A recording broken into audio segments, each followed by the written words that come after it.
issues with self-regulation are a pretty common issue in schools and at home. Nowadays, you hear parents and teachers complaining that children lash out at other kids, they have mood swings, they're not attentive in class, they're not able to sit down and attend to tasks.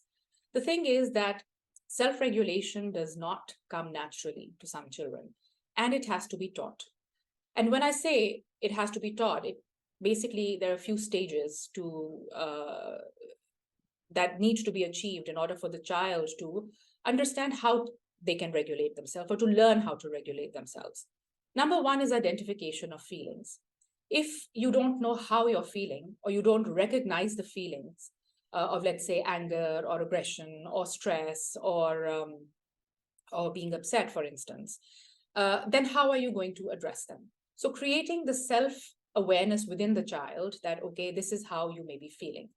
And then when that recognition happens, making them think about those feelings and why those feelings may be occurring, and then what can be done to address those feelings. In my last video, I spoke about the window of tolerance, or that zone of comfort or safety where we and our children function at our best. And if we are pushed beyond that zone of comfort due to any stressors, then there is the chance of hypoarousal or hyperarousal. Hyperarousal meaning the possibility of acting out, of becoming aggressive, of losing control. So a state of high anxiety.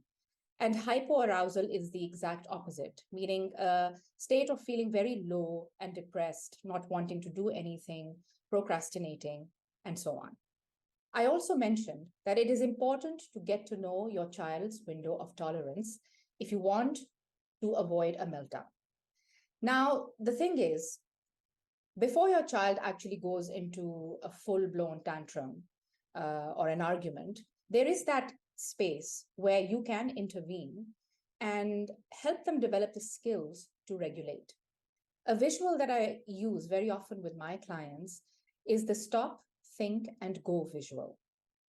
You can download this from my website, the link for which is available in the description under this video. Explain the traffic signal to your child, the stop, think, and go, and what they mean. The stop signal or the red light is to be applied when the child is beginning to feel uncomfortable in a situation, or there is an escalation in stress or an uncomfortable feeling, maybe in the body or in the mind. At this point, encourage your child to practice some mindfulness-based technique. There is something I use with my clients called the 5-hand breathing, in which you can trace the in and out breath around your fingers. So for instance, breathe in, breathe out, breathe in, breathe out, breathe in, breathe out, and like this you complete the entire palm. This is similar to counting 10 to 1 backwards, and the purpose is to create a distance between an emotion and its reaction. Amber or think light is telling you to consider the consequences of your action and the feelings of other people involved, as well as try to identify what may have caused the stress in the first place.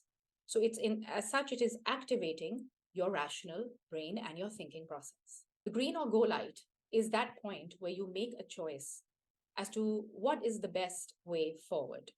Either you remove yourself from the situation, which is causing you stress, or talk to someone who may be a confidant, someone you can trust, or do something that's going to give you pleasure or happiness, like maybe